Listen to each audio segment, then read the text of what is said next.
Алло, здравствуйте. У вас же можно знать, да, человек жив или нет? Здравствуйте. У вас случайно нет информации о моем муже? Извините за беспокойство, пожалуйста. Я вас беспокою по поводу брата.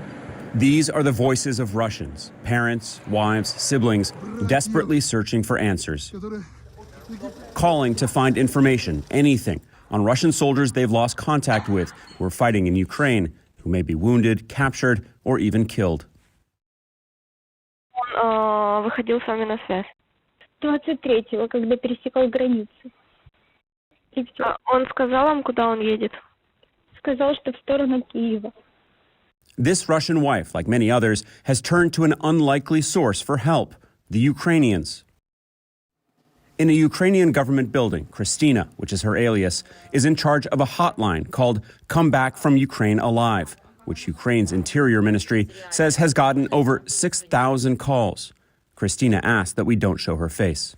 Your country is being invaded, but you also feel the need to help these Russian families. Why? А мы со своей стороны, во-первых, поможем найти тех родственников, которые оказались обманутыми и оказались в нашей стране, даже не зная о том, куда они едут и зачем они едут. И, во-вторых, мы поможем, по большому счету, поможем остановить войну. Не знают, что на самом деле происходит в Украине. И вторая цель этой горячей линии – донести правду. Она живет в Украине.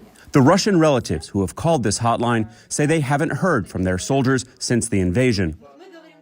The hotline, which Russian families have found on social media or through word of mouth, gave CNN exclusive recordings of a number of the calls.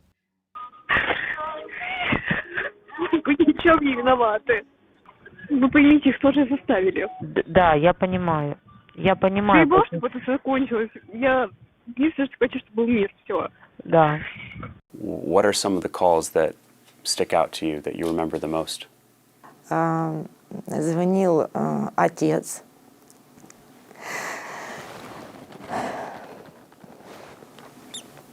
It's okay.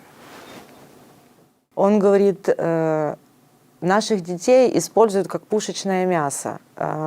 Политики, большие люди играют в свои игры, решают свои вопросы, а наши дети должны умирать. These are the notes from one of the calls, and in fact, this call came from the United States, the relative of a young Russian soldier trying to find him. She told the Ukrainians that his parents are no longer alive, that the grandmother in Russia is quite sick. We have his birthday. He's just 23 years old, and he was last known to be in Crimea right before the invasion. Now, the Ukrainians don't have any information on him, but if they do find him or get some information, they can then call his aunt back in the United States.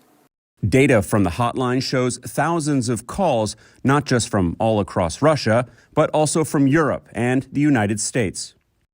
Hello, is this Marat? Yes, it is. We got through to 3 relatives in the United States of Russian soldiers believed to be in Ukraine who called the hotline, including a relative in Virginia of one who also found the soldiers' ID and photos on a channel of the social media app Telegram, also dedicated to finding the whereabouts of Russian soldiers. We do realize that all the signs are pointing to that is most likely he was killed in action. But still trying to locate the information. Where's the body? It could be potentially found. Maybe, hopefully, he's alive. Is the Russian Ministry of Defense telling anything to the family? Family is trying to not get contacted by anybody just because everyone is so scared in Russia. Everyone is scared to talk. Everyone is afraid of law enforcement agencies tracking them and so forth.